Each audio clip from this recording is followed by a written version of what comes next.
The CBS Radio Mystery Theater presents...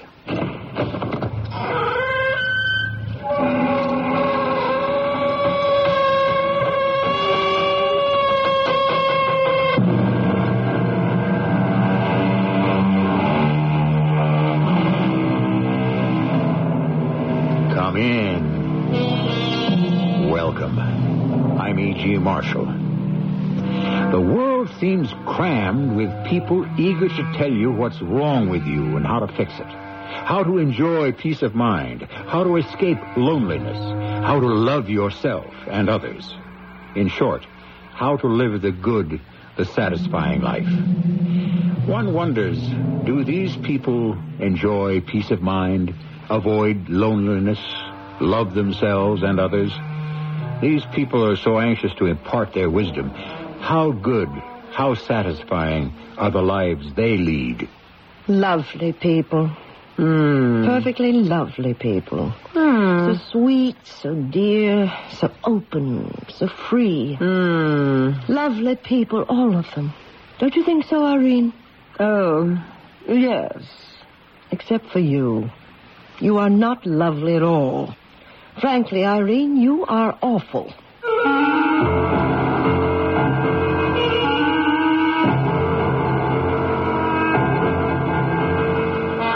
Our mystery drama, Lovely People, was written especially for the Mystery Theater by Elspeth Eric and stars Kim Hunter.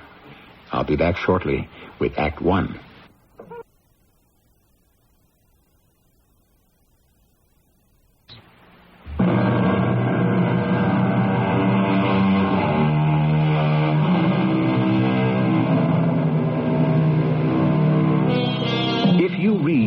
Even a little what the great poets, philosophers, and storytellers have written, after deep thought and intense effort, it may dawn on you that the business of living is very complex, very difficult, and contains more grief than joy. So why does each of us remain convinced that he or she will be the exception? Somehow eliminate the grief and retain the joy. If not today, then tomorrow. Or the day after, if only we can get the hang of it. Never mind, Irene, I'll get it. Okay. I know who it is. Yes. Esther. Oh, you beautiful creature. Come in. I just had to see you, Tamara. You're here, aren't you? And I'm here. We're here together. So everything's fine, isn't it? Well, better anyway. Come into my studio. Sit down and have some tea. Oh, no tea, I couldn't. I'm having trouble swallowing. You can't swallow anything? Well, just liquids. I can't swallow liquids for weeks now. But you have no trouble with solid foods? Well, not most of them. No trouble with chocolate eclairs, cupcakes, Nestle Road pudding, lemon cream pie? Yet I can manage those. Well, then, what seems to be the trouble? I think I'm unhappy. I see. Business doing well? Oh, yes. George left it in tip-top shape. It practically runs itself. Of course, I show up at the office every day for a few hours just to let them know who's boss.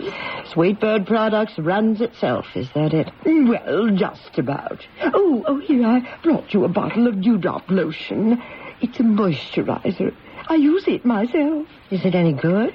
Well, it hasn't done me any harm that I can see. And it's selling like crazy. And the money rolls in. Oh, Tamara, money can't buy happiness. I'll try to remember that. Love is what brings happiness. It certainly helps. Ever since George died, there's been no love in my life. Esther, if you were to get out more, do things, meet people. Do what? Meet who? I don't know. Something, somebody. But I don't know how to do anything. Learn how. I don't know how to meet people. After all these years you've been coming to me, I thought we got you in touch with your feelings. Oh, I am in touch with them. And they hurt. And it's better than not feeling anything, isn't it? I don't know that it is. I think I liked it better before. Oh, Esther. Tomorrow. You want to know why I came here? I never know why you come here. I charge you plenty. Oh, who cares about the money? I, for one, do. Tomorrow, I'm going to tell you why I came here today. I was so frantic, so desperate. Why did you come today? Tell me. Tomorrow, I want a reading. You want a reading? You want me to give you a reading? Oh, please. I haven't given a reading in years. I don't even know where my crystal ball is. I may have thrown it out. Oh, find it. Find it. I wouldn't know where to look. Well, the cards. What about the cards? Tarot cards? Yes. Oh, they wore out. The pictures faded. Oh, anything, Tamara. Just a little ray of hope. Just a tiny peek into the future. My palm. I'll settle for that. I could read the bumps on your head. Oh, fine. Good. Do that. Or the print of your foot. All right. Do that. Those are merely tools. Simply center my attention upon them and then let my mind go foraging into the future. Seeking out the secrets. Hunting through time and space for happenings that never were. Cries that have never occurred, yet are bound to occur. Circumstances for which the stage was set eons ago, waiting for the actors to arrive. Eventualities which have never transpired, but which are certain to come about. Fortuities conceived in the dark past, waiting to see the light.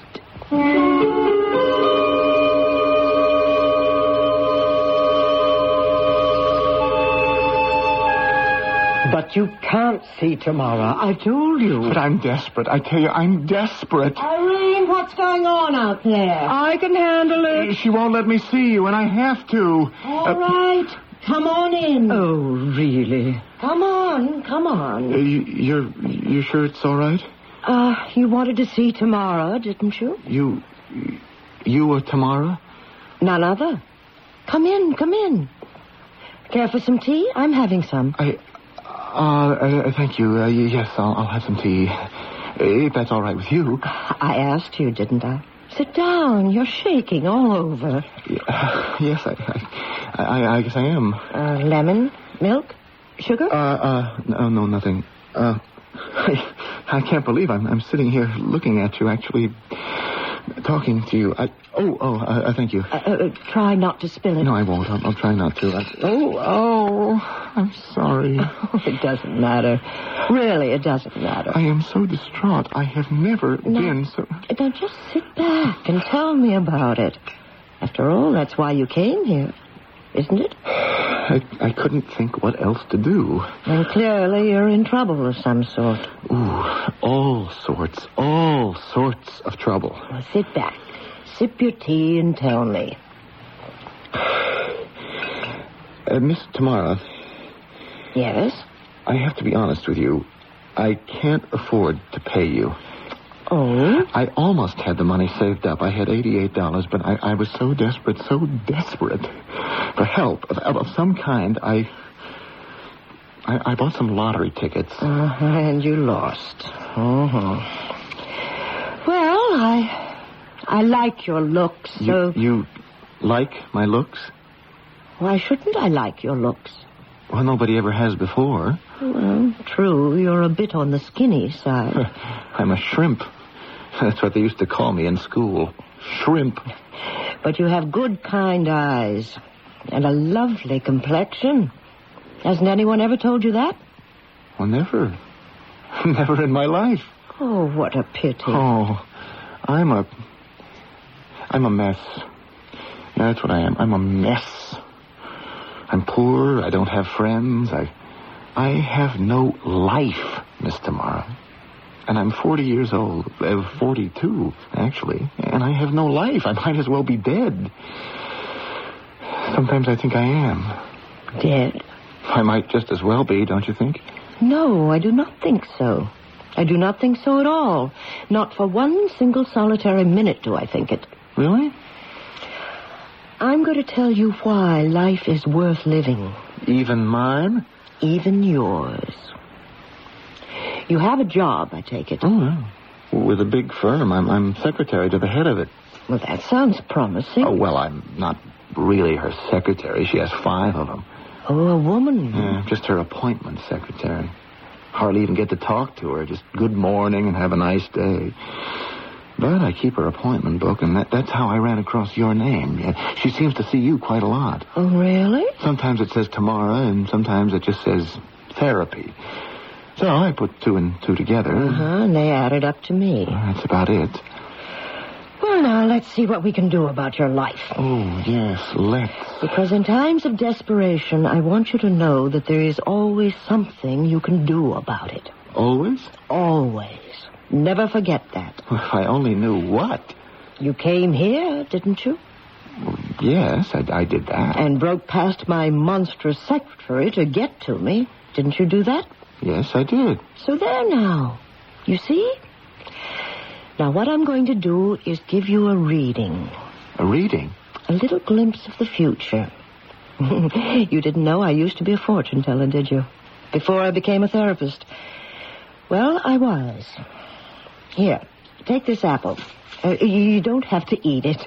Just peel it. Oh. Here's a fruit knife. Peel it round and round so it comes out in one piece.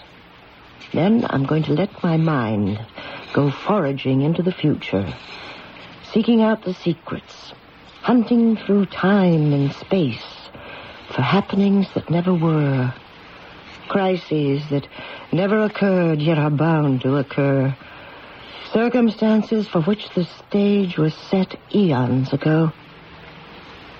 Apple all peeled? Yes. Oh, all in one piece. Throw it on the floor. The peel? Throw the peel on the floor? Do as you're told. Yes, ma'am.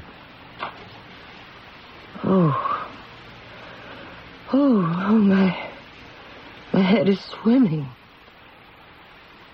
My eyes are looking into the future. Everything is illuminated. Anything about me there? A great deal about you. Marvelous things are coming your way. Unbelievable things. Fantastic, fabulous things. Tell me. Oh, I'm exhausted. The effort has been too great. Look, come back tomorrow, and I'll tell you what the future holds for you. Come back tomorrow. The irresistible urge to know what's in store for us. We all have it, don't we? Will we be successful? Will we marry and be happy? Will we have a beautiful home and charming children? Who would not like to hear that? But would we care to hear that destiny holds poverty or illness or an early death? Certainly not. And nobody is about to tell us. I'll be back shortly with Act 2.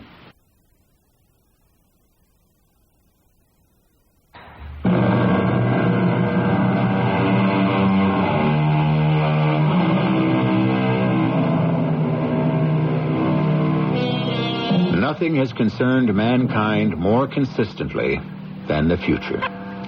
Before we could write, perhaps even before we could talk, we scanned the skies for signs, or made sacrifices, or bowed down to images. Always the inner eye gazed in fear and trepidation on what John Milton called the never-ending flight of future days. Always we have asked of no one in particular, or of anyone, what will happen tomorrow? Your future spreads itself out before me. The mists are evaporating, and the reality is emerging clearer and clearer. It's as though the sun were coming out from behind black clouds. What do you see, Tamara? I see... Oh, how it glistens. Yes, I see... money. Money? Me? Quite a lot of money.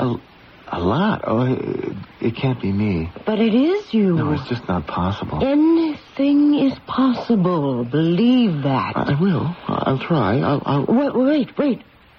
The light is growing stronger. I see something else. What is it? What? Yes. What? A woman. A woman? Does that surprise you? Oh, I never dreamed. I never thought... A large woman. Tamara, is it possible that this woman you see in my future... Will she like me? Like you? Yes, she will like you. Perhaps even love you. Oh, it's too much. It's too much. I never thought that money, a woman who loves me, I don't deserve that. Well, now, let's have our tea and talk of other matters. Now that your future is decided. You don't think that you could be wrong, do you? I mean, that you were seeing somebody else's future and not mine. You don't see anybody else in this room, do you? Just you and me. That's true. Here's your tea. Oh, thank you. No sugar. See, I remembered. Oh, look there. Isn't that dewdrop lotion on your desk? What about it? Oh, that's one of our products. Oh, is that so? I shouldn't say our products, one of her products. Your employer? She's a remarkable woman. A large woman? Well, yes, but then you know her. She comes here. And a wealthy woman. Oh, very. Tamara, you're not suggesting... Oh, no. Well, I only know what I see in your future. Oh, I wouldn't dare. A woman like Mrs. Hobbs... How would I go about it? How would I make her notice me? Well, now, it seems to me... Yes? A little present. Left on her desk in the early morning, so that she sees it upon entering her office. Well, what sort of present? I couldn't afford anything grand. Oh, I don't think that's necessary. No, I suggest something more thoughtful. More sensitive to her feelings. What? What would that be? I suggest a dozen pecan macaroons.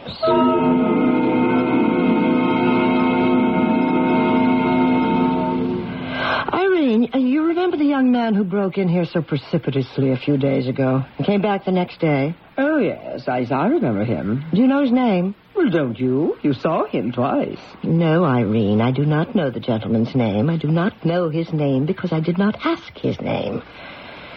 However, I expect I'll hear from him, possibly today. His name is Harold Herman. His address is... Never mind. His name is all I need. Harold Herman. Nice name, don't you think? As names go. Nice man. Lovely man. As men go. And Esther Hobbs is a lovely woman, don't you think? And don't say as women go. All right, I won't. All my clients are lovely people. Perfectly lovely people. So sweet, so dear, so open, so free. Lovely people, all of them. Don't you think so, Irene? Oh, yes. Except you. You are not lovely at all. Frankly, you, Irene, are awful. Then you want me to answer that? I'm perfectly capable. Yes, hello? Tamara, is that you, Tamara? It is I. This is Harold Herman. Oh, yes, Harold. Tamara, you'll never guess what's happened. And then tell me. I think it was the pecan macaroons that did it. I put them on her desk the way you told me. Well, when she saw... Get to the point, Harold. It was as though she saw me for the very first time. Harold, what happened? Tamara, she invited me to her house for dinner. Oh, I'm so happy for you. Truly happy. I'll call you and let you know how it went. I know you're interested. Indeed I am. Oh, Harold. Yes, Tamara? Stop by here before you go to dinner with the lady, and I'll give you a little gift to take with you. Something she'll like. Delmonico Bavaroise, perhaps, or a Gâteau Robert. Oh, Tamara, you are so kind. Yes, I can be very kind to those who need me. Goodbye, Harold. Lovely man. So, it's back to the kitchen, is it, Tamara? High time I return to my old talents. And baking is so relaxing. It frees the mind, expands the imagination, fertilizes the brain, as it were.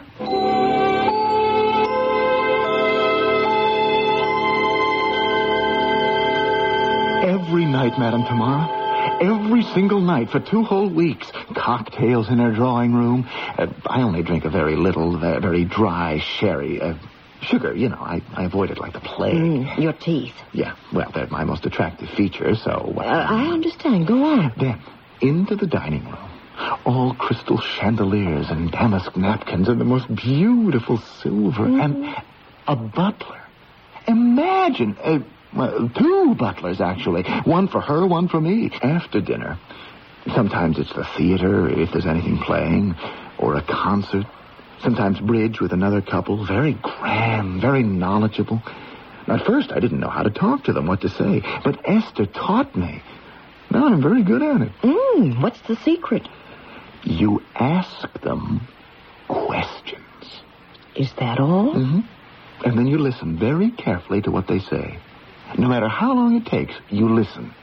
And then you wait a few seconds, and then you nod your head up and down, and you say, well, there are any number of things you can say. Like what? Well, like,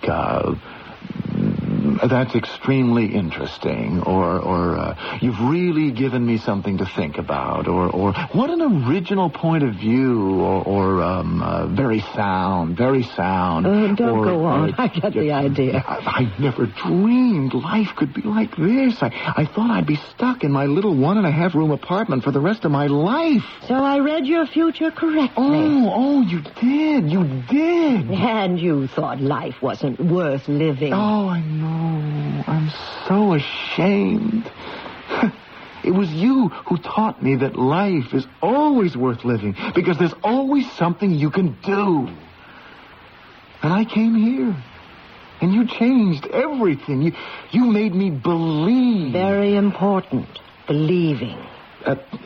Madame Tamara, maybe I shouldn't tell you this. Oh, go on, tell me. Well, Esther has intimated... In fact, she suggested that she and I get married. No. Oh, why not? I'll tell you everything. She proposed to me. No. Yes, she did. And you consented? Yes, I did. Oh, good for you. You see, Harold, you're much more of a man than you ever thought you were. Well, maybe. No doubt about it. I'm learning. But do you know what I really think brought it all about? What? It started with the pecan macaroons. And then the Gâteau Robert. You think so? Mm-hmm. And then all the other rich, creamy things. The hazelnut roll, the torte glisse, the allegretti cake. I think it was all those things that made her start to love me. Well, the night I brought her the date and almond chews... that settles it, Harold. I shall prepare your wedding cake.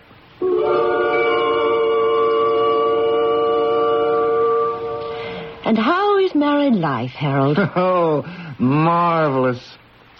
Tomorrow, I'm no longer her secretary. No? I'm a vice president. Well. My name on the door. Carpet on the floor. And hunting prints on the wall. Imagine me, Harold Herman, with hunting prints on the wall. English or French? Are there 2 kinds? Yes, Harold. But go on, tell me more. No, first you tell me.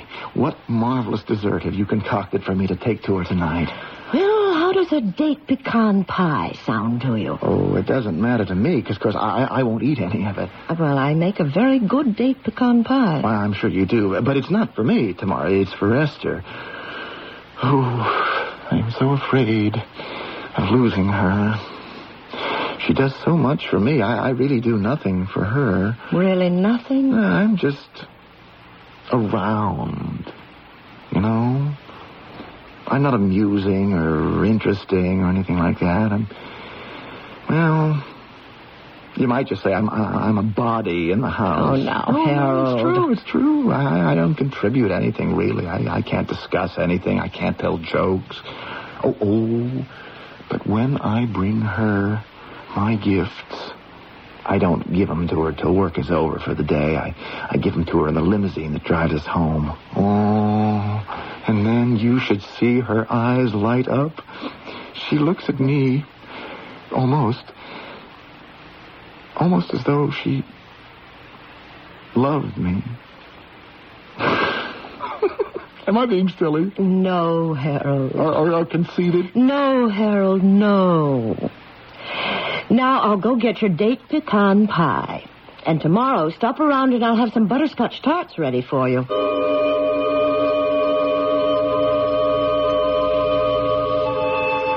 And there have been several calls. I don't want to hear about them, Irene.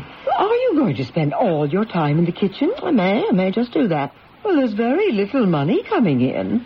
If you don't mind my mentioning it. I do mind your mentioning it. So kindly do not refer to it again. There's the little matter of my salary. I might have to leave your employ. So leave. Nobody's keeping you here by force. Oh, I don't want to leave. Then stay. Frankly, I don't give a hoot what you do. Stay, go, do whatever pleases you. Tomorrow you know you need me. No one knows you the way I do. I'll get it. Hello? Tamara, it's Harold. I don't know how to tell you this. Tell me what? It's such an awful thing. Tamara, Esther is dead. She's dead, Tamara. How? When? Right after dinner. I had to call you. Well, I'm glad you did, Harold. Come around tomorrow and we'll talk. Well? Esther is dead. Dropped dead right after dinner. Pity. Such a lovely person.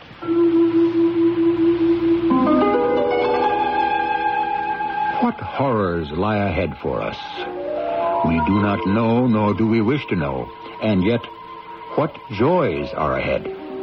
For we cannot know the joys without the horrors, nor the horrors without the joys. Since we cannot add to the one nor subtract from the other, perhaps it is just as well that we wait patiently for whatever the future sees fit to bring. I'll be back shortly with our concluding act.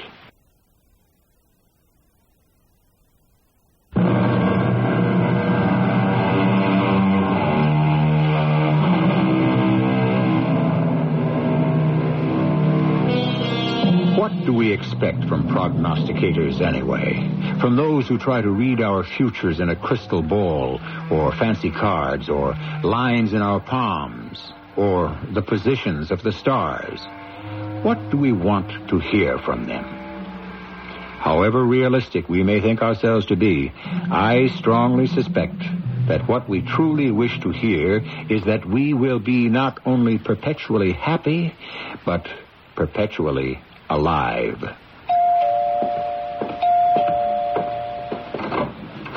Oh, Mr. Herman. Am I early? Well, just a little, but... Oh, come in anyway. Oh, thank you. I'm just so darn lonely these days. Well, tomorrow just went crosstown to see a client. She'll be back. I don't know what I'd do if I couldn't come here for tea every day. Look, come into the kitchen and I'll make you some tea. Well... I bought a brand new kind and I'm dying to try it out on someone. All right. No, it's terrible. I just keep leaving the office earlier and earlier. Not that I'm doing anything there anyway.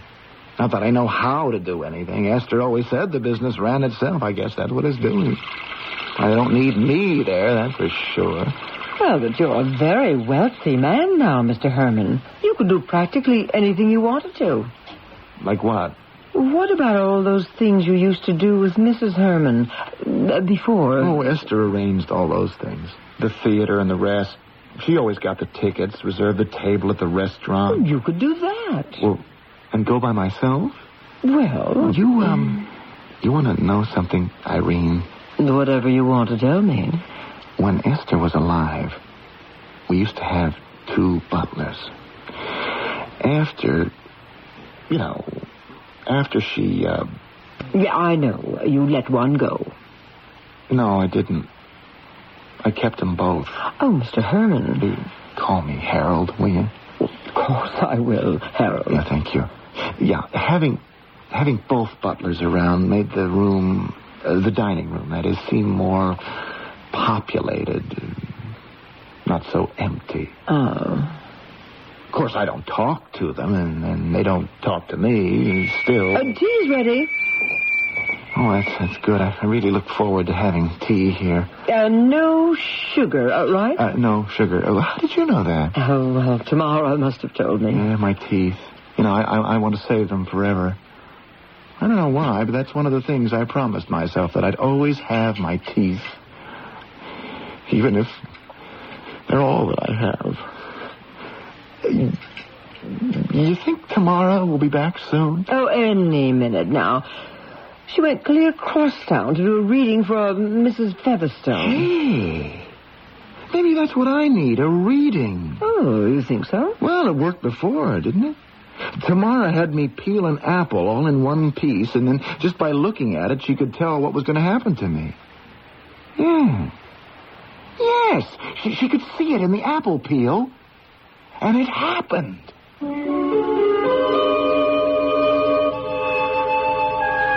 Oh, that Featherstone woman. She'll be the death of me. I'm not sure it's worth it. It drains me. It absolutely drains me. You'll feel better after a good cup of strong tea. I suppose. Tamara. What, Harold? I know it's selfish to ask when you're so drained. Ask me what? For a reading. The first time I came here. Remember the apple peeling and how I threw it on the floor and you read my future from that? So I did. It all came true? Oh, probably pure coincidence. It would have happened anyway. Oh, now, Tamara, you don't really believe that. No, I don't suppose I do. Tell you what. There's no apple here to be peeled. I've lost my tarot cards. Tell you what. Put a match to the fireplace. I'll try to see your future in the flames. Oh, Tamara, thank you. Weary as I am. But there are times when weariness can be an asset. When the mind relaxes and opens itself up. Maybe it'll happen that way. Oh, I'm sure it will. Well, there, the fire's going. So it is. So it is. Well, now. What are the flames whispering to me? What can I see in their rosy glow? What does the crackle of the logs try to tell me? Oh, let my mind go foraging into the hazy future. Let the curtains part. Let the actors appear. Let me see them. Let me hear them. Oh. Tamara, what is it? What do you see? Tamara? Can it be?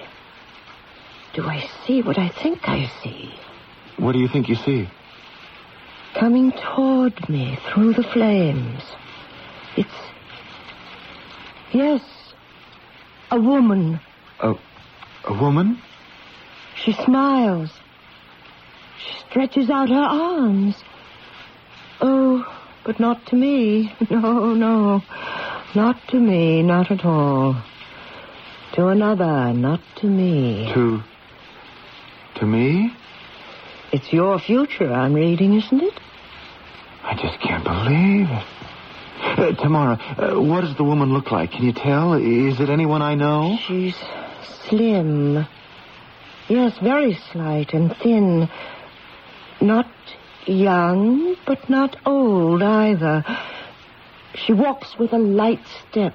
What else? What else? Dark hair. Dark. Her eyes? Dark. Almost black and flashing with fire. Sparkling with life. This woman is in my future? That's what the flames are telling me. It doesn't seem possible. Tamara, the woman you see, could it be you? Me? Slim, dark, with flashing eyes.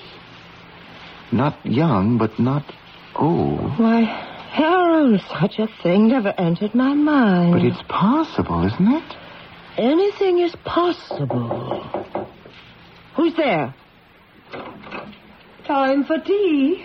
Did I ask for tea? Oh, well, no, but this is your usual time. Shall I pour? Might as well. Harold, no sugar. Thank you.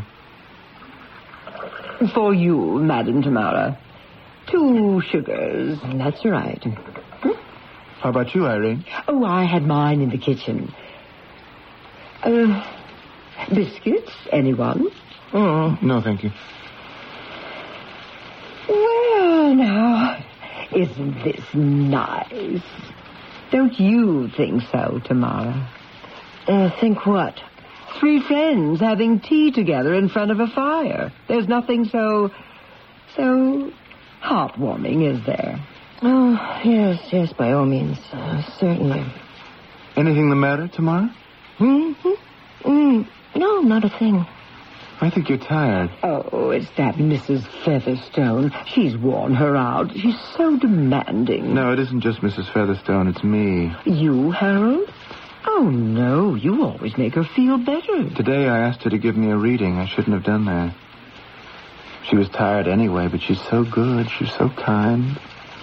She was reading my future when you came in with the tea. That's why we lit the fire in the fireplace. So we could see my future in the flames. How did it look? Your future? Wonderful. Didn't it, Tamara? Tamara? What's that? Did you say something? My future. You saw it in the flames. What about it? Well, you remember, don't you? What you said about it? What did I say? What's the matter with her?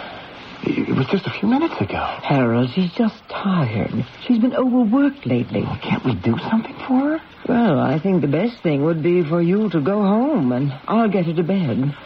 She needs a good, long rest. I'll call her tomorrow. Yes, do that. Tomorrow. Harold's leaving now. Then I'm going to put you to bed.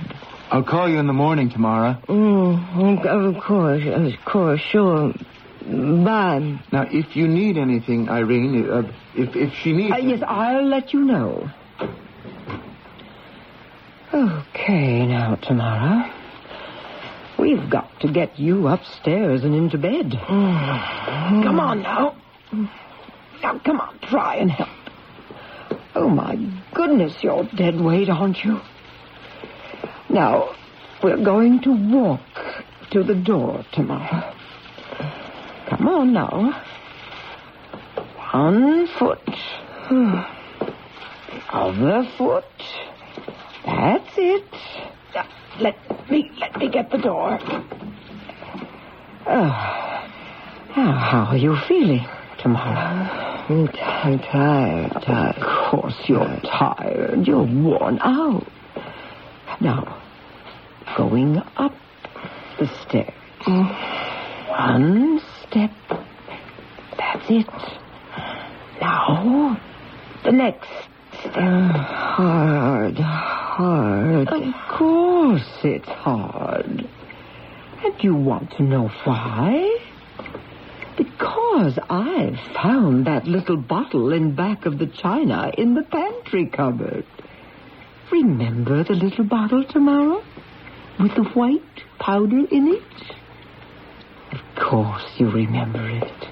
The white powder you put in the torte Elysée and the hazelnut roll and the allegretti cake. and the date and almond chews. Well, there was some left, and I thought, why waste it? Oh, in the tea, you put it in the tea. That's what I did. I put the rest of the white powder in your tea. Now, here's your nice, warm, comfy bed. You just lie down on it. Oh, there you go. Now lie back. Put your little head on the pillow and go to sleep. Don't be frightened, Tamara, because I'm right here, right by your side. And I'll stay here with you till the end. Till the very end. And it won't hurt a bit.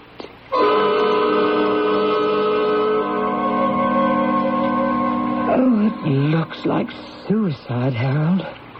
That's what the doctor says. Suicide. I can't believe it. Tamara had everything to live for. Well, one can't judge by outward appearances, Harold. Who knows what goes on behind the masks we wear? But everything was going to be so wonderful. World-weary, that's what she was, Harold. World-weary. But that was all going to change. She read it in the flames. She saw a woman in my future. She did? Well, maybe she was afraid of losing your friendship and she couldn't bear the thought. No, she described the woman. Slim, with dark hair, flashing dark eyes. And I said, Tamara, that could be you. And what did she say? She said, it's possible, Harold. Anything is possible. And then you came in with the tea. Harold, what color is my hair? Why, you have dark hair, Irene. And my eyes? Dark? Yes, they're dark. Flashing? Kind of. So?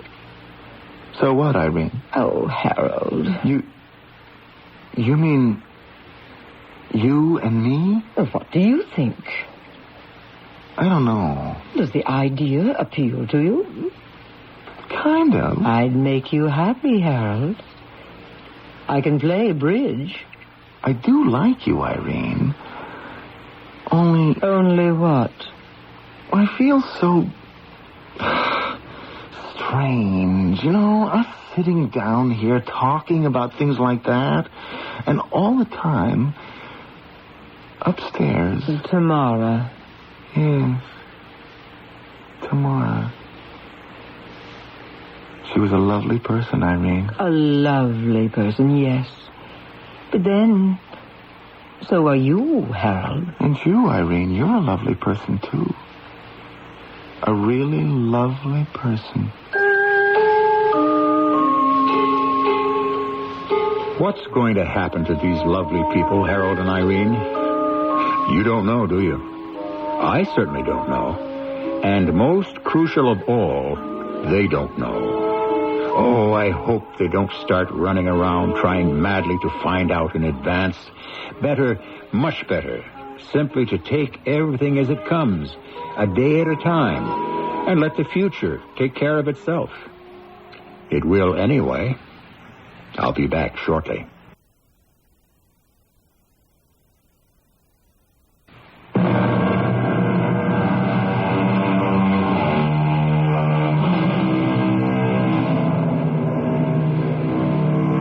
Really, it's better, don't you think, not to know what's in store for you? Better still, not to let anyone predict it for you, because fate plays crazy tricks on us all. If you don't know that, you don't know anything. And nobody can teach you. You'll have to learn it the hard way. Our cast included Kim Hunter, Russell Horton, and Joan Shea. The entire production was under the direction of Hyman Brown.